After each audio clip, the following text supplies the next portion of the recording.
Hey crew, it's Pitt, and I'm back with some more Esoterica. Today we are diving back into the Theatrum Chemicum Britannicum. We are reading aloud and discussing as we go along the various points brought to light by the text. It is not the format for everyone, but people do find value in it, so you are more than welcome to tag along as we continue our exploration. Before we begin, however, if you are unfamiliar with me, any of my unconventional beliefs, or if at any point in time I lose you in terminology, there will be several playlists linked in the corner above. In the box down below, along with the original source material, the link for my book where I teach you to do magic and to live responsibly, and the links to either get in touch with me directly or to support the channel so that you can get a better understanding of who I am and why I say the things that I do. With that being said, we are going to dive in and continue our exploration of the Theatrum Chemicum Britannicum with the Ordinal Chapter 2. This is a long one. There are 20 pages. I'm going to try and get it done in one sitting without taking too many breaks. Let's go. Normandy nourished a monk of late, which deceived men of every state. But before that done, he in his fantasy weened he had caught this art fully. Such rejoicing thereof he had that he began to dote and to be made of whole foys, albeit that they were small. For an example, I write this tale. This monk had walked about in France, ranging a pasta in his pleasance, and after he came into this land, willing men should understand how that of alchemy he had the ground, by a book of receipts which he had found, and surety thereof he had set all his mind some noble act to leave behind, whereby his name should be immortal, and his great fame and loud perpetual. And oft he mused where to begin to spend the riches that he should win. And ever he thought, I know this I can, where mought I find some trusty man, which would accord now with my will, and help my purpose to fulfill. Then would I make upon the plain of Salisbury glorious to be seen 15 abbeys in a little while, one abbey on the end of every mile. Hereupon this monk to me resorted, of trust, he said, which men of me reported. He foresaid mine, he did tell me, and prayed me to keep his great counsel. I said, before an image of Saint James, that I would never disclose his name. Yet I may write without all vice of his desires that were so nice. When he had discovered his great cunning, he said that he falsed nothing, but a good mean for his solace to labor to the king's good grace, to get license of his estate and of his lords meditate, to purchase land for the abbeys aforesaid, for which all cost should be well paid. But yet he had great doubt and fear, how to purchase of whom and where. When I had heard of this great work, I searched to wit what manner of clerk he was, and what he knew of school, and therein he was but a fool. Yet I suffered, and held me still more to learn of his lewd will. Then said I, it were a lewd thing, such manner to show unto the king. But if the proof were reasonable, he would think it a foolish fable. The monk said how that he had in fire a thing which should fulfill his desire, whereof the truth within 40 days I should well know by truth assays. Then I said I would no more that tide, but 40 days I said I would abide. When 40 days were gone and past, the monk's craft were clean overcraft. Then all of his abbeys and all of his thought were turned to a thing of naught. And as he came he went full lewd, departing in a mind full shrewd. For soon after, within a little while, many true men he did beguile, and afterwards went into France. Lo, this was a pitiful chance, that 15 abbeys of religion should in this wise fall to confusion. Great wonder what thing he meant, and why he set all his intent abbeys to build. Then it was a wonder, but would he live in obedient under? But be apostata and range about this blessed science to find out. But as I wrote above in this book, let no deceiver after this science look. Another example is good to tell of one that trusted to do as well as Raymond Lully or Bacon the Friar, wherefore he named himself Sans Pierre. He was person of little town not far from the city of London, but which was taken for half a leech, but cunning he to preach. He weaned him sure this art to find his name he would have ever in mind. By means of a bridge, imagined in dotage, to be made over the Thames for light passage, whereof he should grow a common case, all the country thereabout he please, yet though he might that work fulfill, and might in no wise suffice his will, wherefore he would set up in height that bridge for a wonderful sight, with pinnacles gilt shining as gold, a glorious thing for men to behold. Then he remembered of the new, how great same should him pursue, if he mought make that bridge so bright that it might shine also by night, and so continue and not break, then all of London of him would speak. But in his mind ran many a doubt how he might bring that work about. He trowed that lamps with lights of fire should well perform his nice desire, wherefore lamps for that intent he should ordain sufficient. And then he went in full great dread, and after that time that he were dead, that light to men would refuel and change the rent to some other use. Then thought he well is him that wist, in whom he might set all his trust. At the last he thought to make the light for that bridge to shine by night, with carbuncle stones to make men wonder, with double reflection above and under. Then new thoughts troubled his mind. Carbuncle stones? How he might find, and where might to find wise men and true, which would for his intent pursue, in seeking all the world about, plenty of carbuncles to find out. For this he took so mysel thought, that his fat flesh wafted nigh to naught. And where he trusted without despair of this science to have been here, when the year was fully come and gone, his craft was loft and thrift also. For when that he took up his glass, there was no matter for gold nor brass. Then he was angry and well near would, for he had wafted away his good. In this his wise ended all his disport. What should I more of him report? But that laymen and clerks in schools may know the dotage of these two fools. Remember this example where ye may go, for in such minds be truly many mo. They lewdly believe every conclusion, but never so false an illusion.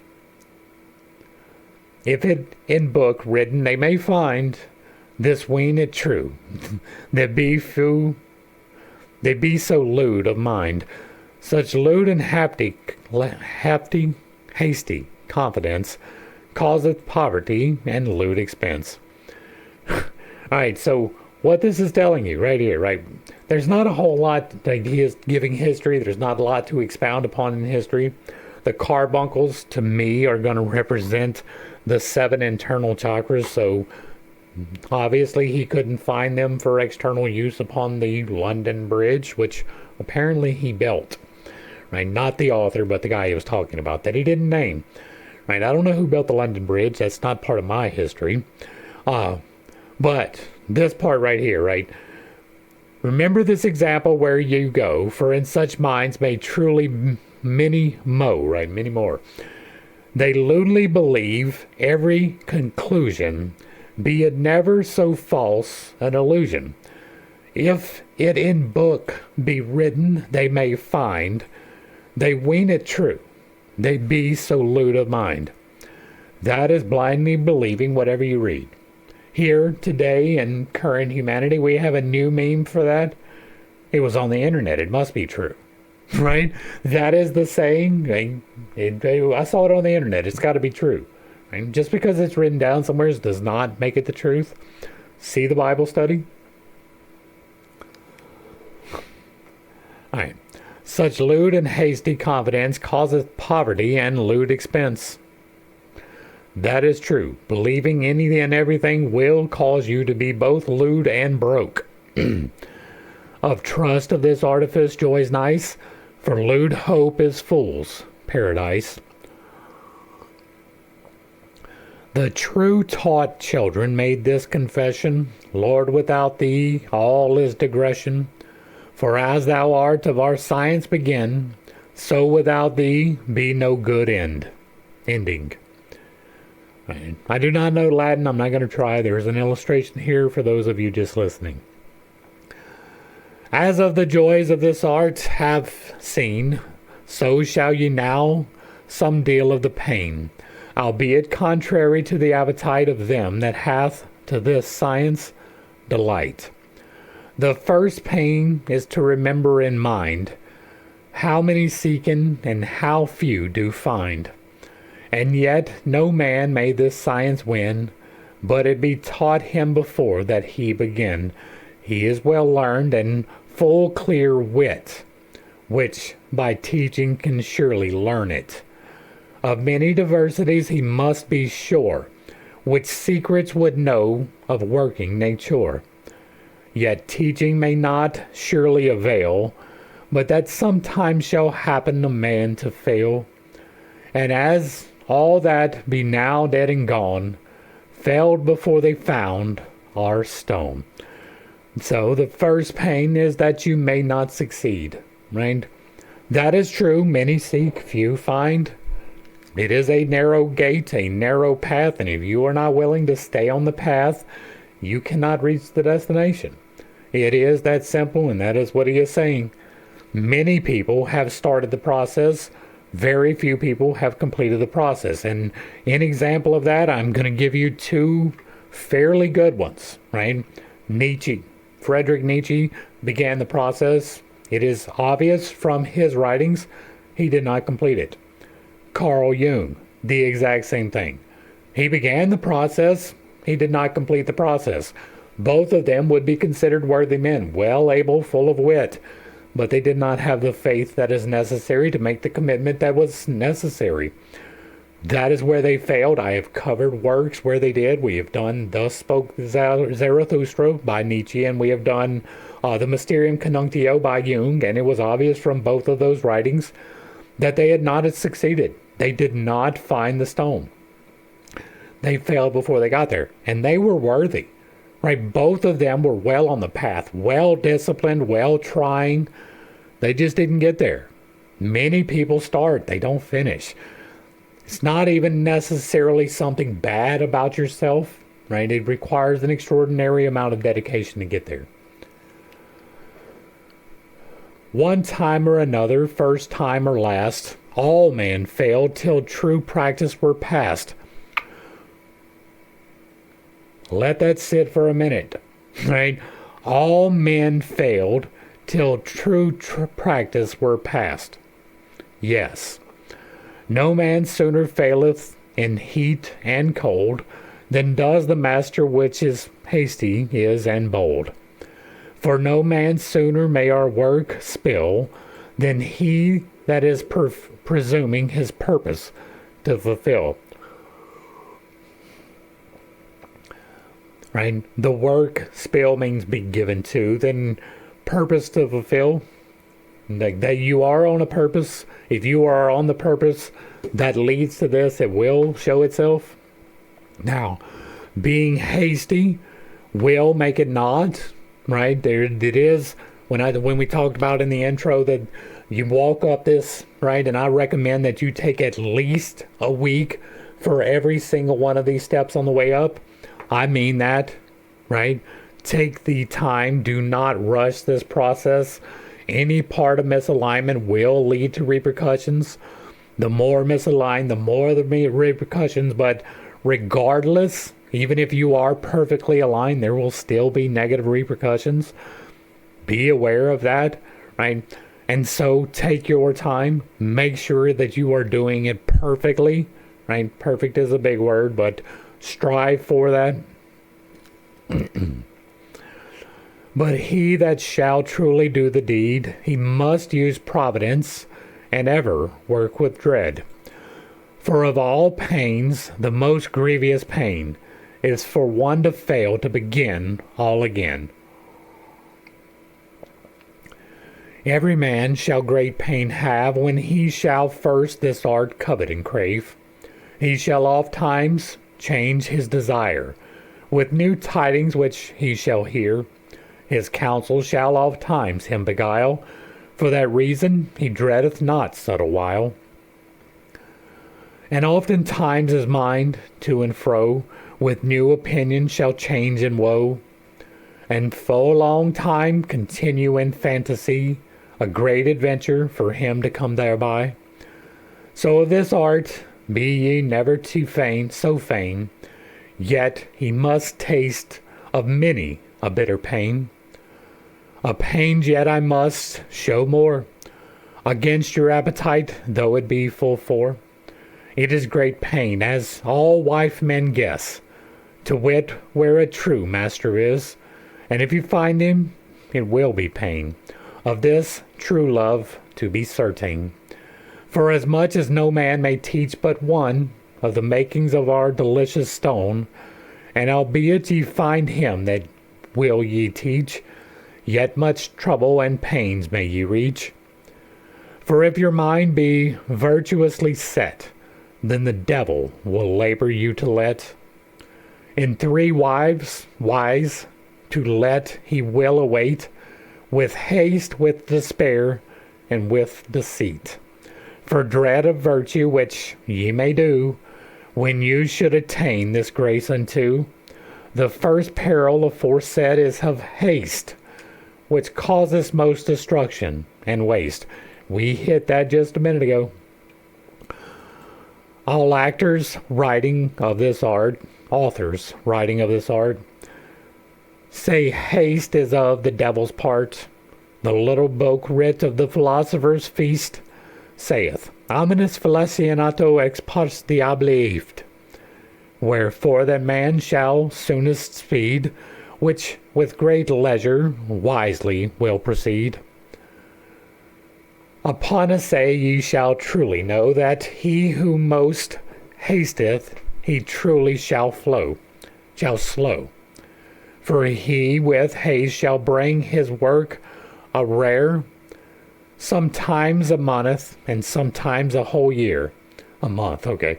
And in this art it shall ever be so, that a hasty man shall never fail of woe. Also of haste ye may truly be sure that she leaveth nothing clean and pure. The devil hath none too subtle wile, as with hastiness you to beguile. Therefore oft times he will of fault your mind with haste to make default. He shall find grace in town and land, which can hastiness all times withstand. I say all times, for in one point of time, haste may destroy all your engine. Therefore all haste eschew and fear, as if that she a devil were. My wit truly cannot suffice haste sufficiently for to despise. Many men by cast in great care, because they would not of haste beware, but ever call upon to see an end, which is temptation of the fiend. No more of the haste at this present, but blessed be ever the patient.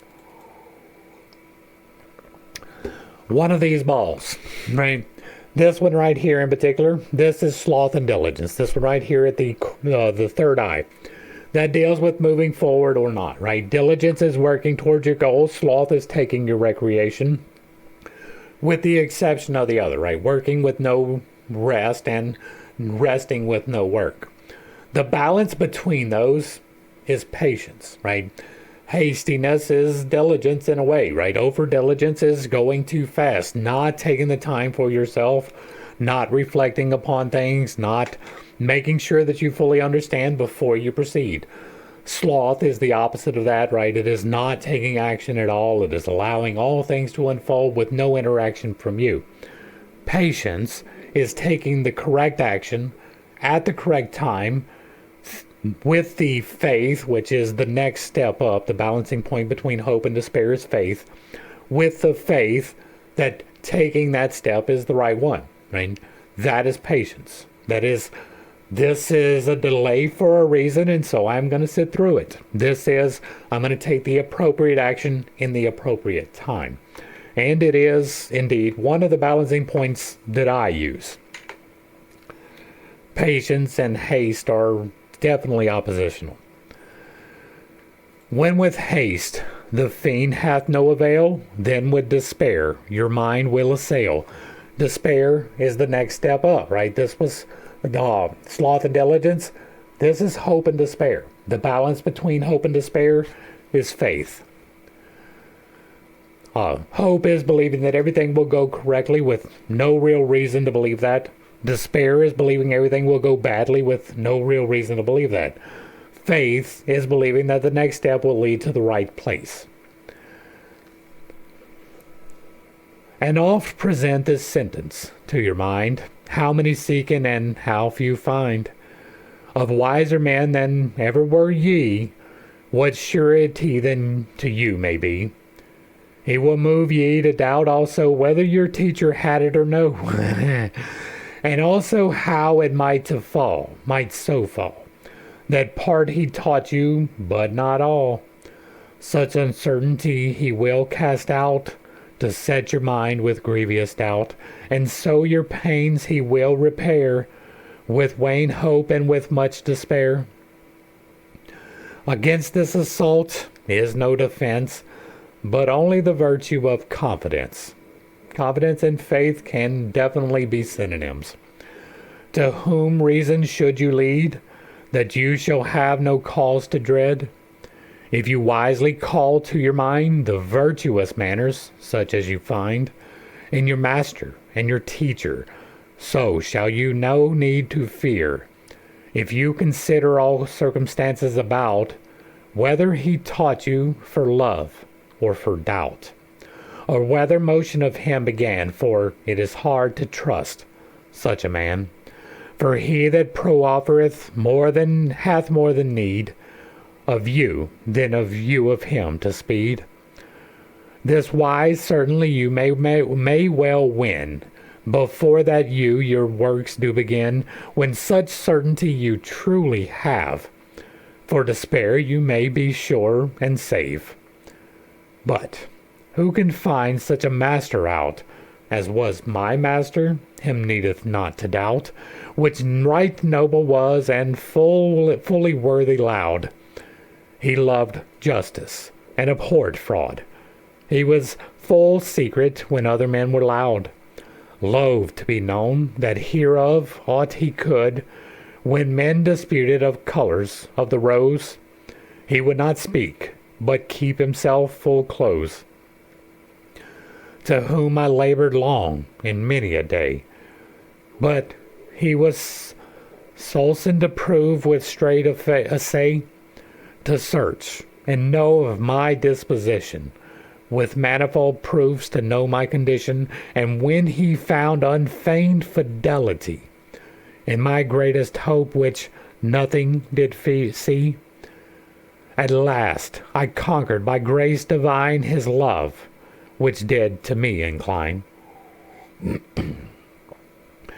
Wherefore he thought soon after on a tide that longer delays I nay should abide, my manifold letters, my heavy heart and cheer. Moved his compassion, they pierced him full near. Wherefore his pen would no more refrain, but as here followeth, so wrote he again. My very trusty, my dear beloved brother, I must you answer, it may be none other. The time is come, you shall receive this grace, to your great comfort and to your solace. Your honest desire with your great confidence, your virtue proved with your sapience, your love, your truth, your long perseverance, your steadfast mind, shall your desire advance. Wherefore is need that within short space we speak together and see face to face.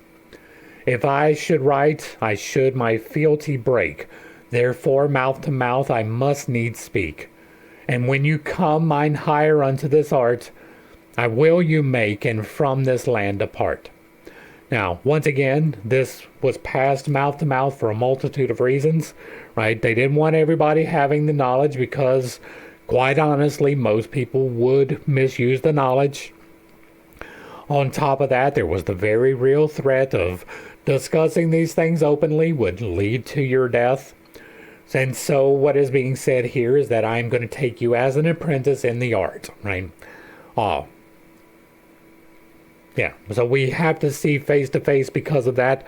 Now, I am doing away with that because I have been instructed to do so, right? I am not a Mason. I am bound by no oaths. Every part of the revelation that has come to me independently of any oath to any person, right? I made an oath to God, that is separate. Every other oath, right? All of these oaths of secrecy, they mean nothing to me. I am not part of the club. There is no group that holds me responsible. God does that, and he is a better judge. Ye shall both be both my brother and mine heir of this great secret whereof clerks despair. Therefore thank God which giveth this renown, for it is better than to wear a crown. Next, after his saints our Lord doth him call, which hath this art, to honor him withal.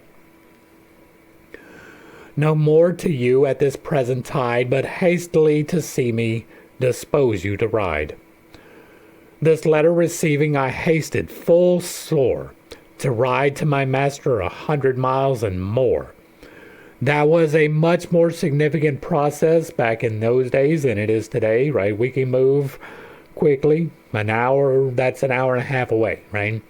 That was not the case then. 20 miles a day was not a bad pace. That would have been a 5-day trip. I learned all the secrets of alchemy, albeit philosophy by me was understood, as much as of many others in this land. Nevertheless, fools, for which this science sought, ween that in 40 days it will be wrought.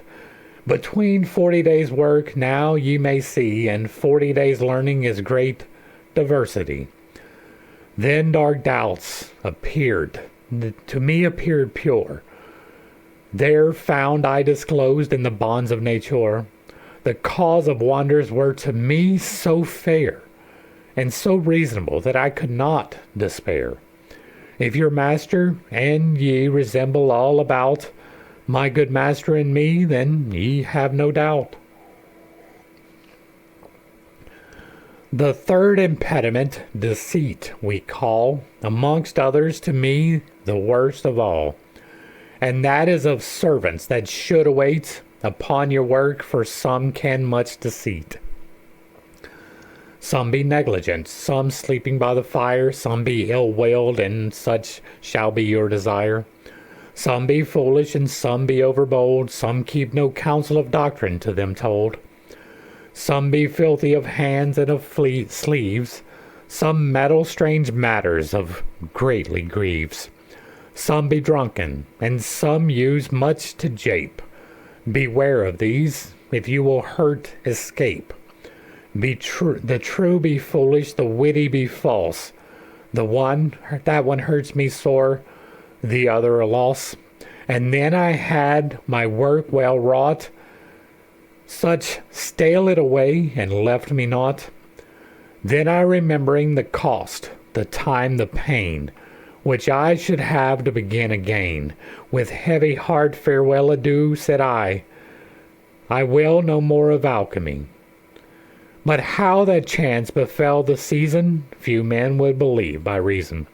Now it is telling you some very pertinent things, right? I don't want to get too far ahead. I thought it maybe would have a natural stopping point. Right. So these are the people to watch out for, right? Upon your work, some can much deceive, some be negligent, and some sleeping by the fire, which is kind of the same thing, right? What is being talked about kind of here is Gethsemane, right? The keeping of the faithfulness. Why are you asleep while I'm over here praying? Right? That's a good correlation for those of you who follow Christianity. This is someone else waiting for you to do the work, right? They're negligent. They're wanting you to pick up the extra. Don't tolerate that. Some be ill-willed, right? That is an imperative. Some people will come, they will show up, and their alignment is not going to be the same as yours. You will have to use your discernment on that in particular, right? That in particular is going to be harder to identify because they are intentionally being deceptive. Once you are upon the path, it is a lot easier to find that deception. Some be foolish and some overbold, right? Now, there's several sayings about the boldness, right? There is old sailors and there is bold sailors, but there is few old bold sailors or soldiers or whatever you happen to slot in there, right? Foolishness and boldness go hand in hand. That goes along with that patience that you should understand. You should be taking time and care in everything you do. You should beware, right? Take the time. Do not be foolish. Trust all things is not the wise course. And that didn't rhyme. I know, I was trying. There are people who have bad intentions. There are people who will not take it seriously enough, right? It is very easy dealing in the spiritual realm to find people who are not sincere. They think that they are often, but they are not, right? They are paying lip service. You can find this in Christianity. I'm going to use it as an example again. The people that walk down the aisle, say the little prayer, get dunked in the water, right? And then they go to work the next day and they lie to their clients. That is foolishness, right? That is ill intent. You are not taking the commitment correctly. If you are lying to your clients, you are breaking commandments. If that is your goal, if that is your set point, is the commandments, if you have taken that upon yourself, breaking those commandments is foolish. It is. You are not taking due consideration. That is the foolish. The overbold, they don't pay attention to the dangers. There are dangers associated with this. There are a lot of warnings in this book. You receive a lot of warnings in these videos. You can hurt yourself with this. Starting the process and not completing it can lead to injury. Completing the process with bad intentions can lead to injury. You should be exceedingly careful and patient along the way. It is why I tell you to take so long on each one of the steps. Some keep no counsel of doctrine to them told. Now, this can be wisdom or it can be foolishness. This is up to discernment, right? There are good things that are doctrine and there are bad things that are doctrine. For an example, I'm going to use the law of the Jews. There is a doctrine where you should take care of the widow, right? That is a responsibility for every male adult in the Judaic religion. If there is a widow, you are to be taking care of them. That is good doctrine. There is also doctrine that if somebody picks up sticks on the wrong day, you are to beat them about the head with a stone until they quit breathing. That is bad doctrine. If it means that you are to hurt someone, to deceive someone, or to act outside of the virtues and the vices balance, that is foolishness. You should not be doing it. There is doctrine that you should absolutely follow, and there is doctrine that you should not. That is up to discernment. It will be revealed to you along the path, but that is one of the reasons why I do not hold with Christianity. Right? The doctrine is flawed. There are significant issues with the application and the concept. And so, be careful of the doctrine that you keep. Yes, it is stupid to not have any doctrine, right? There are rules, there are laws that are dependent, or you are dependent upon. But they are not arbitrary, they are clearly defined if you internalize and reflect. Now this next part, right? Some be filthy of hand and sleeves. That means that you are not taking care of yourself, right? I'm a little bit ungroomed, right? I have a tendency to allow a lot of time go between haircuts and shaving. That is ungroomed. That is unkempt. You shouldn't be doing that, right? That doesn't mean that you can't grow your hair out or have a beard, but you should strive to keep it in order. You should wash your clothes and your body.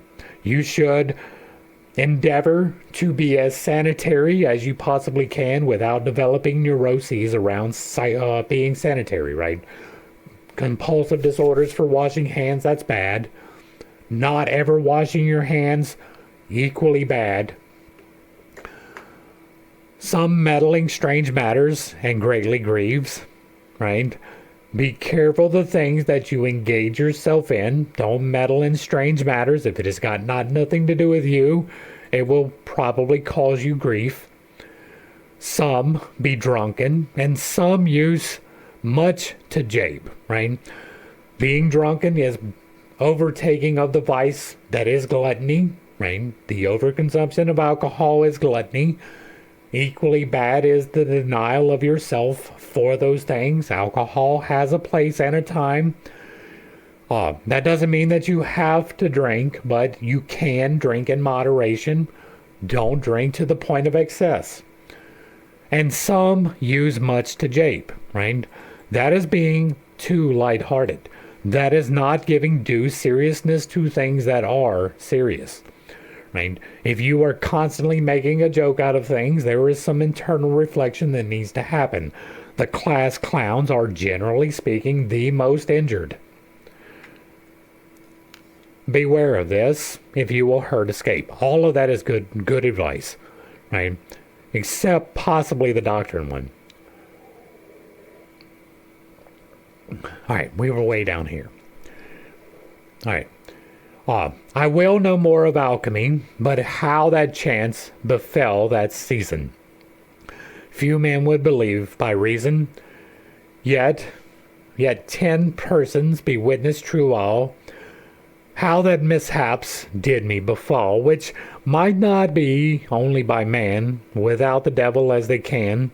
I made also the elixir of life, which me bereft a merchant's wife. The quintessence I made also, with other secrets many mo, which sinful people took me so to my great pain and much more woe. So in this work there is no more to say, but that every joy is meddled with his pain. Of pain there is a little yet behind, which is convenient to be had in mind, that fell upon blessed man, whereof the truth's report I can. Thomas Dalton, this good man hight, he served God both day and night. Of the red medicine he had great store. A true never Englishman had more. A squire for the body of King Edward, whose name was Thomas Hebert, took this Dalton against his defier out of an abbey in Gloucestershire, and brought him in presence of the king, whereof Deluse had some tiding. For Dalton was Wilson de Lewis clerk. De Lewis disclosed of Dalton's work. De Lewis was squire in confidence, with King Edward oft his preference. De Lewis reported that in little stound how Dalton had made him £1,000 of his good gold as the royal was, within half a day of some delicacy, for which De Lewis swore on a book. Then Dalton on De Lewis cast his look, and said to De Lewis, Sir, you be forswore, wherefore your heart hath cause to be sore. Of nothing, said he, that I have now told, witness our Lord whom Judas sold.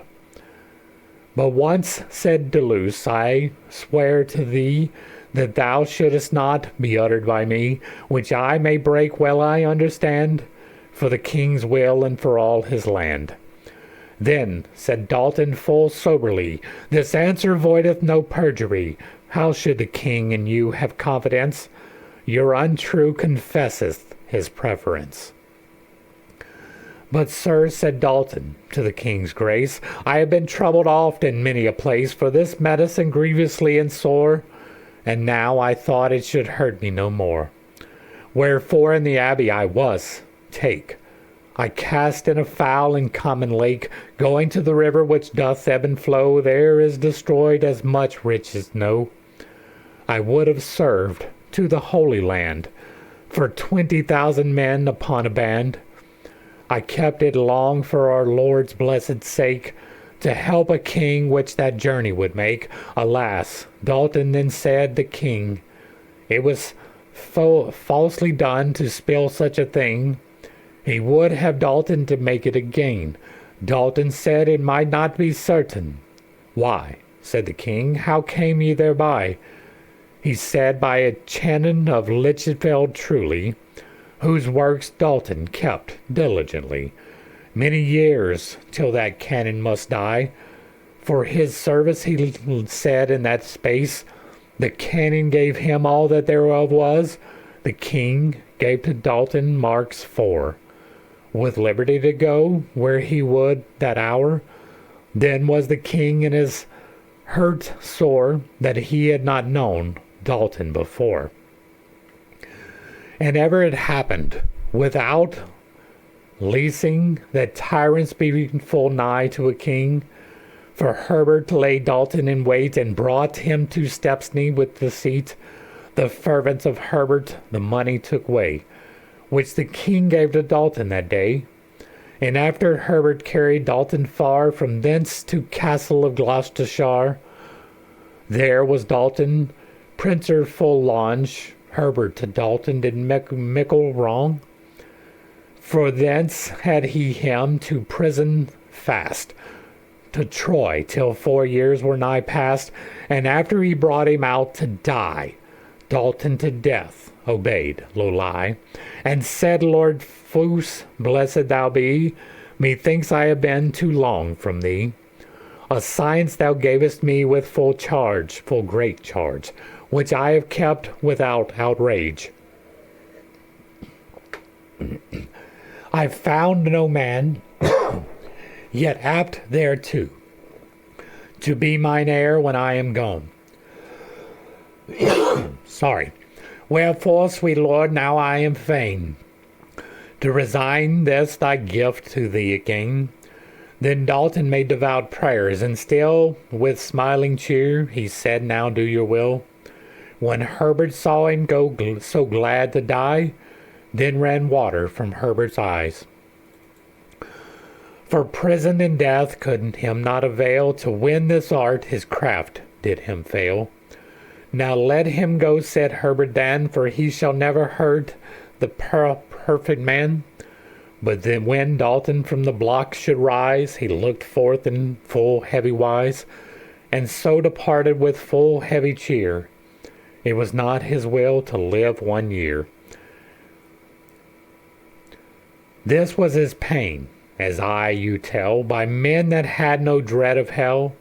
Herbert died soon after in his bed, and De Lewis at Tewkesbury lost his head. This wife great pain, as you may see, followeth this art in every degree. Here lost the king all his intent, for Herbert was proud and violent.